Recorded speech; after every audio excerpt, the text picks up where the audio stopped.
강남 한복판은 재난 영화의 세트장. 이렇게 기록적인 폭우로 곳곳에서 차량 침수 피해가 있다. 벌써 수천 대의 차량이 침수 신고를 한 것으로 파악됐습니다. 고가의 외제 차량 1000여 대를 포함해 모두 차량 4000여 대가 침수되는 피해가 발생한 것으로 잠정 집계됐습니다.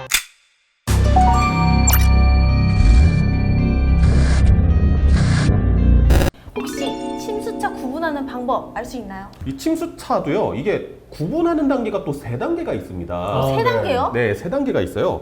첫 번째가요, 차 안으로 물이 들어오긴 했는데 발 언저리 그냥 차일 정도. 차일 정도? 네. 가벼운 침수가 1단계다. 그럼 2단계는 어디까지 차야 되는 거예요? 2단계는 이제 이렇게 앉아있을 때 한 무릎 정도. 오. 네. 마지막 3단계는 이제 물이 본인 위까지 올라오게 되는 이런 상황을 3단계 침수라고 보면 될 것 같습니다. 이 침수차라고 해서 다 똑같은 건 아닌가 봐요. 1단계 같은 경우에는 비교적 큰 문제는 아니라고 합니다. 비교적. 비교적. 네, 비교적. 이렇게 됐을 경우에는 차량 발판 쪽, 뭐 매트도 있고, 매트 밑에 보면 바닥 있잖아요. 사실 그것도 다 뜯어낼 수가 있거든요. 전부 다 뜯어낸 다음에 말려가지고 조금 그래도 얘가 회생이 가능하겠다 싶은 차량들은 뭐 재판매를 하거나 이런 식으로 좀 하게 되는 거죠. 물론 이제 기능상은 뭐 문제가 없을 수도 있으니까 그런데 좀 찝찝해요. 찝찝하죠, 네. 일단은. 그리고 장마철에 뭐 물 잠긴 거 봤을 때 뭐 어디 코타키나발루 해변가처럼 이렇게 항상 맑은 물에 잠겨 있는 거 아니잖아요. 그렇죠. 예. 흙탕물, 예, 항상 진흙. 흙탕물, 그리고 뭐 도심 뭐 하수구에서 막 이런 오염수 같은 거 막 올라오고 그랬을 그렇죠. 거 아니에요. 예.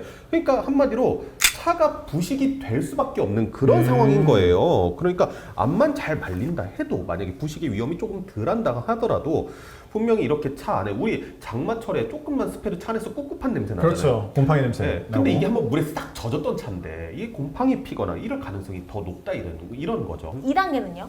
2단계, 이제 무릎까지 찬 정도를 말씀을 드렸는데, 이렇게 운전석 쪽에 앉아서 무릎 아래쪽에 보시면요, 운전석 아래쪽에 보시면은 OBD 단자라고 해서 차량 뭐 고장 스캐닝이나 이런 거 할 때 물리는 단자 같은 거 있거든요. 예, 이런 단자도 있고, 그 다음에 차량의 전반적인 전자 제어를 담당하는 ECU라는 것도 있어요. ECU 같은 경우 보통 보닛의 안쪽에 좀 들어가 있는데, 이게 한 무릎 정도까지 잠길 정도가 되면은 이런 전자장비 부분들이 다 잠긴다는 거예요, 물에. 그러면은 전자장비가 물에 잠기면 어떻게 됐어요? 얘 죽겠죠, 일단. 예, 죽은 거를 잘 말려서 어떻게 살려낸다 치더라도 결국에 물에 한번 젖으면 이게 부식이 될 거 아니에요. 네, 부식이 되고, 신호를 주고받으려면 전기 배선으로 다 이어와갈 건데, 전기 배선도 이거 다 일일이 못 닦을 거 아니에요. 그럼 이거 다 부식된단 말이에요. 그러면은 나중에 오작동을 일으킬 가능성이 커진다는 거죠. 침수 차량 같은 경우 ECU 오류는 사실 또 급발진의 그 원인으로 추측되기도 하잖아요. 네. 그렇기 때문에 특히나 남의 얘기다 이렇게만 생각할 수는 좀 없을 것 같아요. 3단계 침수차 거의 뭐 그 보닛 위라고 하면 가슴까지 찼다라고 하는 건데 네네. 이건 뭐 어떻게 좀 회복 가능이 돼요? 일단은 결론만 말씀드리면 불가능하다라고 봐야 되는 게요.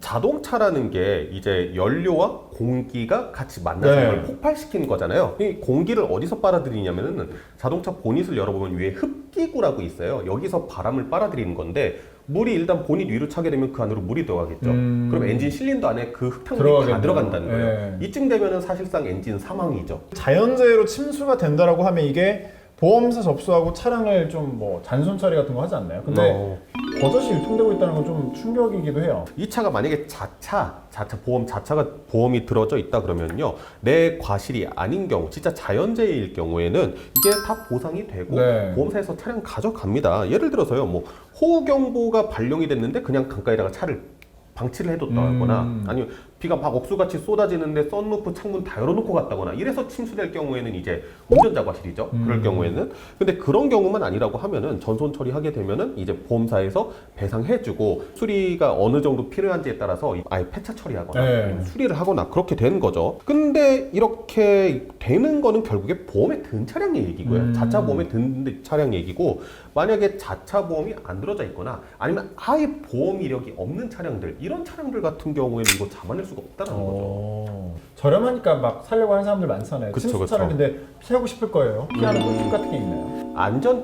안전띠를 끝까지 당겨서 이 끝부분에 흙탕물 같은 게 묻어 있거나 그러면은 이제 침수가 됐던 차량이다. 왜냐면 이거 끝에까지 당겨가지고 닦기가 힘들거든요. 네. 이게 몇 년 전부터 있었던 노하우거든요. 그러면은 작정하고 팔려는 사람들이 이거 그냥 가만히 냅둘까요? 열심히 닦을 거거든요. 거기까지. 그렇죠.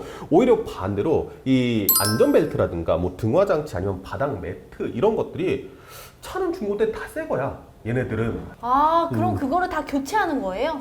그쵸. 아예 그렇게 바꿔놓는 경우도 있기 때문에 그거를 아예 이게 새 거라면 조금 의심해 볼 필요가 있고요. 그다음에 뭐 운전석이나 시트 이런 데 밑에 이렇게 만져보면은 이쪽은 방청 처리가 안 되어 있다라고 해요. 그러니까 이런 부분에 부식이 생길 수 있으니까 그거 한번 살펴보시라고 일단 추천은 드립니다. 그러면 이 모두가 알고 있는 침수차 구별법 다른 방법은 없나요?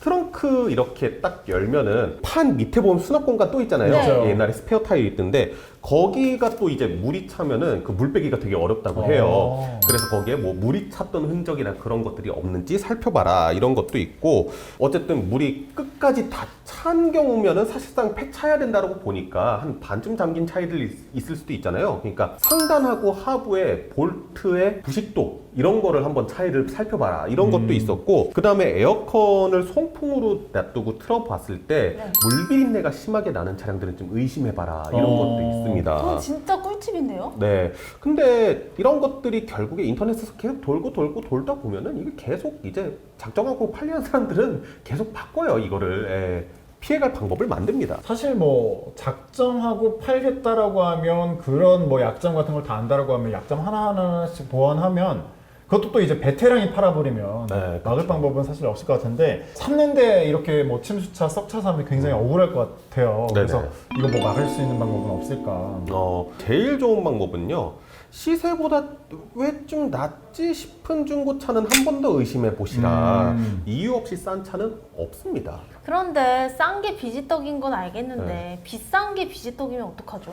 안 그래도 요즘에 사실 중고차를 속여서 판다 뭐 이런 것들이 워낙에 많다 보니까요.